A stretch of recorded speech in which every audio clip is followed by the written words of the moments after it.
Hello there, YouTube. It is I, Wildsnorlax appears, or Mark, for those of you who know me in real life. Just wanted to take a second and update you guys as far as what's going on around here.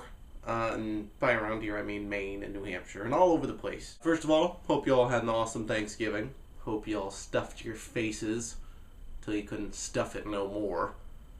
So, there's that. Lots of gravy. And gravy, and gravy, and gravy strips. New music video, may or may not include my friend Tucker here. Probably will. Bat Squatch Lives. You can check us out on Facebook. That's my band. We got our first show coming up on December 8th. Probably have some footage of that too that I'll put on the channel. And I'm going to be starting a new segment here on the channel.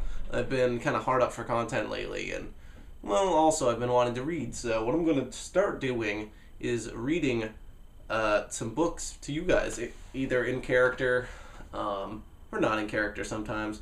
Probably vote on the book and then vote on the character, and I'll read it, and it'll be a fun time. I've got a lot of really short children's books. Those should be a lot of fun. But the first one I wanted to start in on was, to kick off this segment, was to read a section of a book that I'm reading right now, Fear and Loathing in Las Vegas. So I'm going to read you guys the first chapter. Here we go.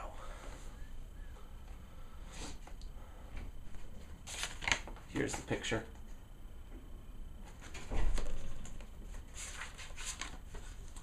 To Bob Geiger, for reasons that not be explained here, or need not be explained rather, and to Bob Dylan, for Mr. Tambourine Man.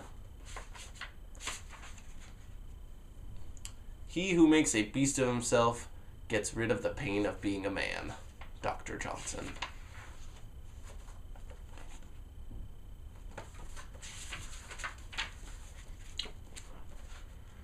We were somewhere around Barstow on the edge of the desert when the drugs began to take hold. I remember saying something like, "I feel a bit lightheaded. Maybe you should drive." And suddenly there was a terrible roar around us, and the sky was full of what looked like huge bats, all swooping and screeching and diving around the car, which was going about 100 miles an hour with the top down to Las Vegas. And a voice was screaming, "Holy Jesus, what are these goddamn animals?"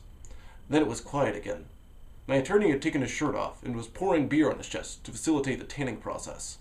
"What the hell are you yelling about?" he muttered, staring up at the sun with his eyes closed and covered with his wraparound Spanish sunglasses. "Never mind," I said. "It's your turn to drive." I hit the brakes and aimed the great red shark toward the shoulder of the highway. No point mentioning those bats, I thought. The poor bastard will see them soon enough. It was almost noon and we still had more than 100 miles to go. They would be tough miles. Very soon I knew we would both be completely twisted. But there was no going back and no time to rest. We would have to ride it out. Press registration for the fabulous Mint 400 was already underway, and we had to get there by 4 to claim our soundproof suite. A fashionable sporting magazine in New York had taken care of the reservations along with a huge red Chevy convertible we just rented off the lot on the Sunset Strip. And I was, after all, a professional journalist, so I had an obligation to cover the story, for good or ill. The sporting editors had also given me $300 in cash, most of which was already spent on extremely dangerous drugs. The trunk of the car looked like a mobile police narcotics lab. We had 2 bags of grass, 75 pellets of mescaline, 5 sheets of high-powered blotter acid, a salt shaker half full of cocaine, and a whole galaxy of multicolored uppers, downers, screamers, laughers, and also a quart of tequila, a quart of rum, a case of Budweiser, a pint of raw ether, and 24 amyls. All this had been rounded up the night before in a frenzy of high-speed driving all over Los Angeles County. From Topanga to Watts, we picked up everything we could get our hands on. Not that we needed all that for the trip, but once you get locked into a serious drug collection, the tendency is to push it as far as you can. The only thing that really worried me was the ether. There is nothing in this world more helpless and irresponsible and depraved than a man in the depths of an ether binge. And I knew we'd get into that rotten stuff pretty soon. Probably at the next gas station. We had sampled almost everything else, and now, yes, it was time for a long snort of ether.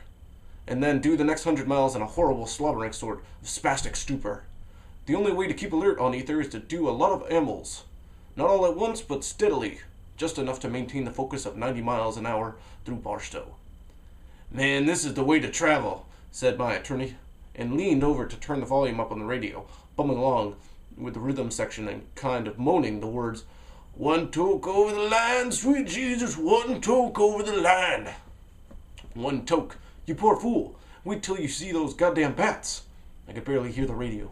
Slumped over on the far side of the seat, grappling with a tape recorder turned all the way up, on Sympathy for the Devil.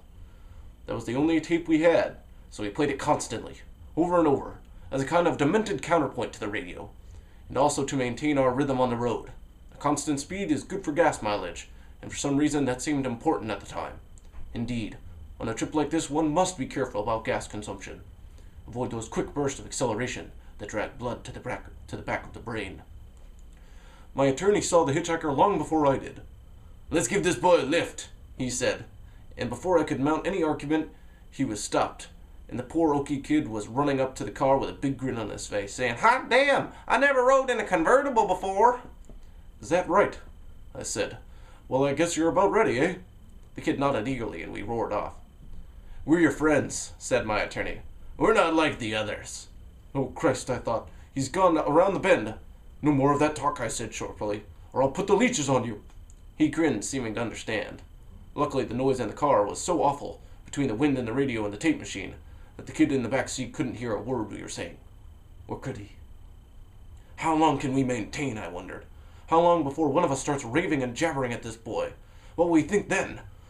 The same lonely desert with the last known home of The same lonely desert was the last known home of the Manson family. Will he make that grim connection when the manta rays come down on the car? If so, well, we'll just have to cut his head off and bury him somewhere. Because it goes without saying that we can't turn him loose. He'll report us at once to some kind of outback Nazi law enforcement agency, and they'll run us down like dogs. Jesus, did I just say that? Or did I think it? What was I talking? Did they hear me? I glanced over at my attorney, but he seemed oblivious, watching the road driving our great red shark along at 110 or so. There was no sound from the back seat. Maybe I'd better have a chat with this boy, I thought. Perhaps if I explain things, he'll rest easy. Of course, I leaned in the seat and gave him a fine big smile, admiring the shape of his skull. "By the way," I said, "there's one thing you should probably understand." He stared at me, not blinking. Was he gritting his teeth? "Can you hear me?" I yelled. He nodded. "That's good," I said, "because I want you to know that we're on our way to Las Vegas to find the American dream." I smiled. "That's why we rented this car. It was the only way we could do it. Can you grasp that?" He nodded again, but his eyes were nervous. "I want you to have all the background," I said, "because this is a very ominous assignment, with overtones of extreme personal danger. Hell, I forgot all about the beer. You want one?" He shook his head. "How about some ether?" I said. "What?" "Never mind. Let's get right to the heart of this thing. You see, about 24 hours ago, we were sitting in the Polo Lounge at the Beverly Hills Hotel, in the patio section, of course, and we were just sitting there under a palm tree when this uniformed dwarf came up to me with a pink telephone and said, 'This must be for you. You've been waiting for this. This must be the call you've been waiting for all this time, sir.' I laughed and ripped open a beer can that foamed all over the back seat while I kept talking.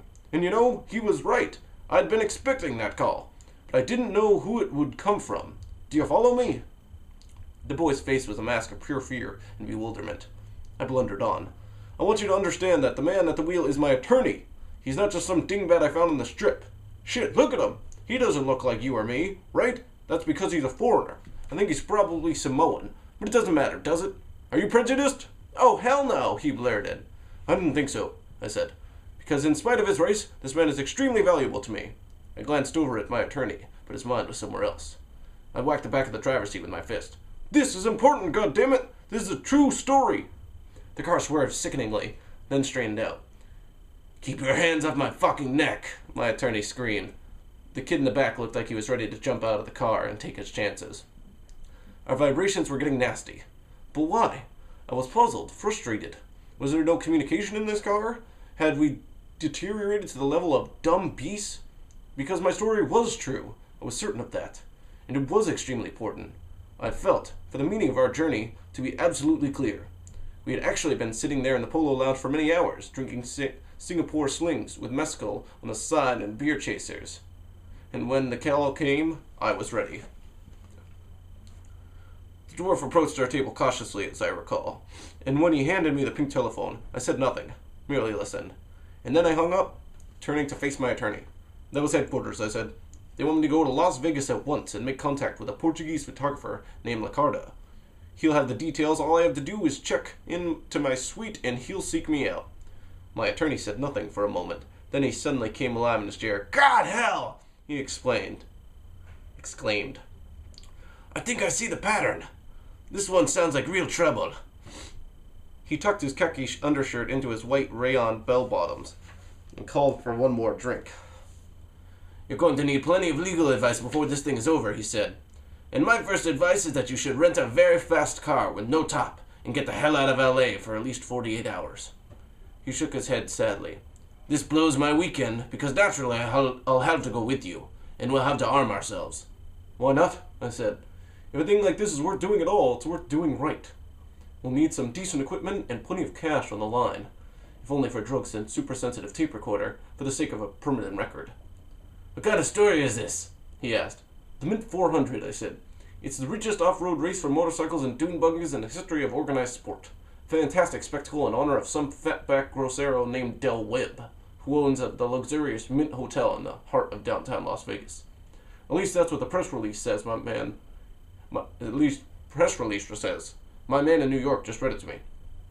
Well, he said, as your attorney, I advise you to buy a motorcycle. How else can you cover a thing like this righteously? No way, I said. Where can we get a hold of a Vincent Black Shadow? What's that? A fantastic bike, I said. The new model is something like 2,000 cubic inches, developing 200 brake horsepower at 4,000 revolutions per minute on a magnesium frame with 2 styrofoam seats and a total curb weight of exactly 200 pounds. That sounds right for this gig, he said. It is, I assured him. That fucker's not much for turning, but it's pure hell on the straightaway. It'll outrun the 111 until takeoff. The F-111 until takeoff. Takeoff, he said. Can we handle that much torque? Absolutely, I said. I'll call New York for some cash. And that's the end of chapter 1. And here's the picture that I didn't show you before. That's of the kid that got in the car. Anyways, hope you like it. Probably not going to read the whole book, just chapter 1, because I'm pretty sure that's illegal. But I will read all the other children's books, because fuck it. And it should be a good time, and I'll do it in character, and hopefully you guys will like it and join me for the ride. I am Wildsnorlax Pierce, signing out. Later, dudes.